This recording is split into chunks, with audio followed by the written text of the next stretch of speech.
রিফাত তার রুমে বসে বজ্রপাতের একটা ডকুমেন্টারি দেখতেছিল। তো ডকুমেন্টারিটা দেখে তার মনে একটা কৌতূহল সৃষ্টি হলো বজ্রপাত সম্পর্কে জানার। চলো আমি আজকে তোমাদের এই বজ্রপাত সম্পর্কে কিছু জানাবো। তো তোমাদের যদি এই বজ্রপাত সম্পর্কে খুব ভালোভাবে একটা ধারণা নিতে হয়, ভিডিওটা খুব ভালোভাবে দেখতে হবে। সবার আগে বলে রাখি, বজ্রপাত হচ্ছে মেঘে উৎপন্ন বিদ্যুতের পতন। তোমাদের মধ্যে যারা একটু বেশি বুদ্ধিমান তারা হয়তো এটা চিন্তা করেছো যে মেঘের সাথে তো আর আমাদের বিল্ডিংয়ের তার লাগানো নেই, তো বিদ্যুৎ আসবে কিভাবে? তো সেই সব বুদ্ধিমানদের জন্যই আমার উত্তর হবে, বিদ্যুৎ যেমন তারের মধ্য থেকে এক স্থান থেকে অন্য স্থানে যেতে পারে, বিদ্যুৎ অন্য একটা ওয়েতেও কিন্তু সেভাবে যেতে পারে। সেজন্য খুব উচ্চ ভোল্টেজ দরকার, এবং আমরা জানি মেঘে অনেক উচ্চ ভোল্টেজ এবং উচ্চ কারেন্ট থাকে। তো সেইভাবে যে যেতে পারে, এটা অনেকটা ব্যাঙের লাফ দিয়ে যাওয়ার মতো। এটাকে আমরা টেসলা বলে আখ্যায়িত করি ইংলিশে, এবং সেটা তোমরা হয়তো ক্লাস অফ ক্লানে দেখেছো, হিডেন টেসলা। সেখানে কারেন্ট কিভাবে এক স্থান থেকে অন্য স্থানে লাফিয়ে লাফিয়ে যায়। তো এটাকে আমরা ফ্ল্যাশ ওভার অথবা টেসলা বলতে পারি। তো এবার আসি আমরা এর পেছনে সায়েন্সটা কি। তো বিজ্ঞানীরা বজ্রপাতকে দুইটা ভাগে ভাগ করেছে।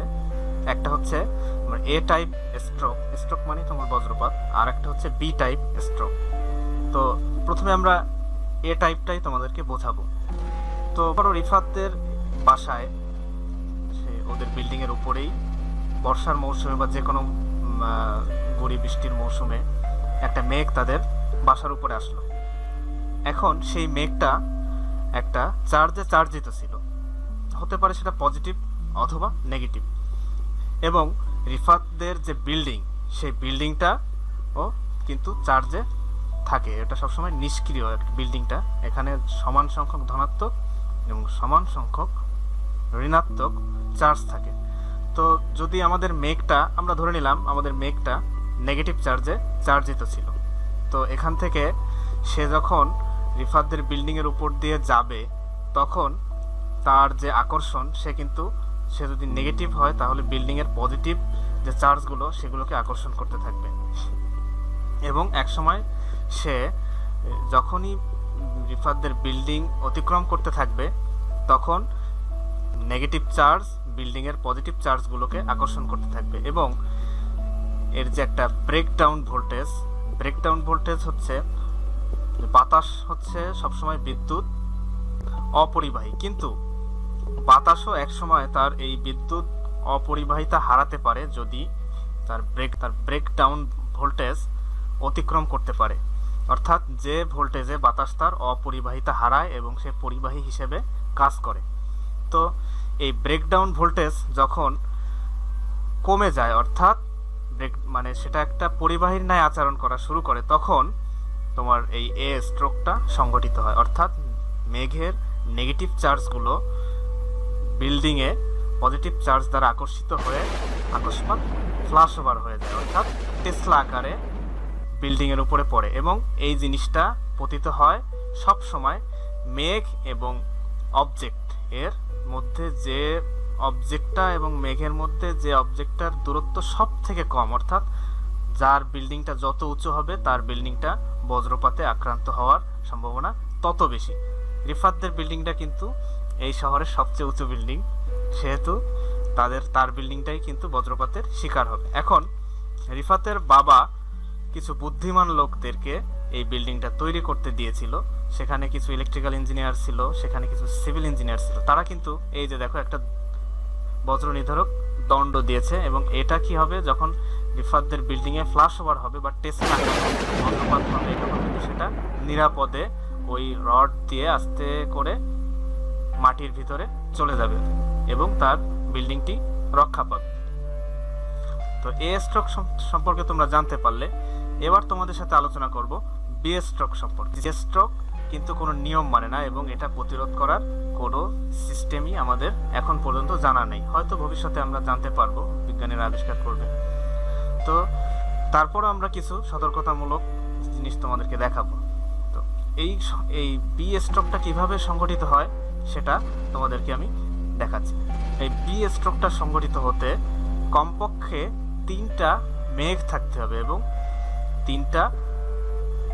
দুটো যে কোনো একই চার্জে চার্জান্বিত এবং অন্যটি ভিন্নধর্মী চার্জে চার্জিত থাকতে হবে।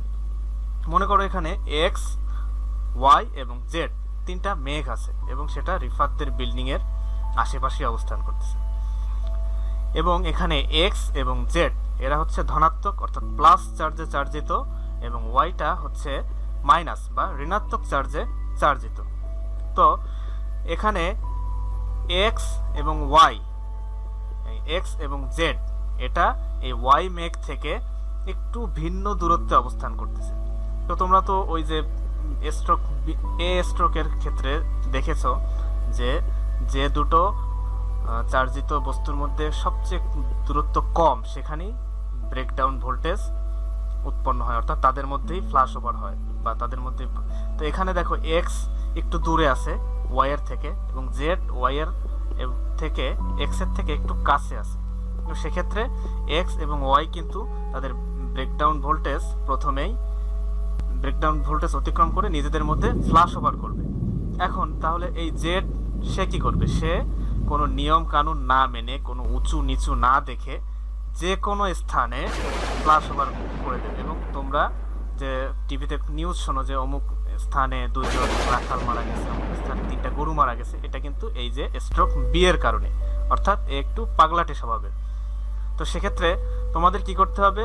যখন ফ্ল্যাশ ওভার মানে বজ্রপাত হবে তখন তোমাদেরকে কি করতে হবে? কোনো উঁচু বৈদ্যুতিক খুঁটির নিচে দাঁড়ানো যাবে না, কোনো মেটাল মানে তোমার লোহা জাতীয় বস্তু বা পরিবাহী মানে লোহা, তামা, অ্যালুমিনিয়াম এই সব জাতীয় বস্তু এগুলো তোমরা সংস্পর্শে থাকবে না। এবং তোমরা কি করবে? এই সময় তোমরা তারের টেলিফোন এটা তোমরা ইউজ করতে পারবে, মোবাইল ইউজ করতে পারবে, এটা ওয়্যারলেস। এছাড়াও তোমাদের কি করতে হবে? যদি তোমরা তখন রাস্তায় থাকো, কোনো উঁচু গাছের নিচে দাঁড়াবে না, বসে মাথা নিচু করে বসে থাকবে, তাহলে তোমরা অনেকটা সেফ থাকতে পারবে। কারণ এই আগেই বলেছি এই যে বি স্ট্রোক এটা হচ্ছে একটা পাগলাটে স্বভাবের, কোনো নিয়ম মানে না এবং এটা কিন্তু আমরা নিরোধ করার এখন পর্যন্ত কোনো পদ্ধতি আবিষ্কার করতে পারিনি। তো এক্ষেত্রে তোমাদেরকে এইভাবে সতর্ক থাকতে হবে।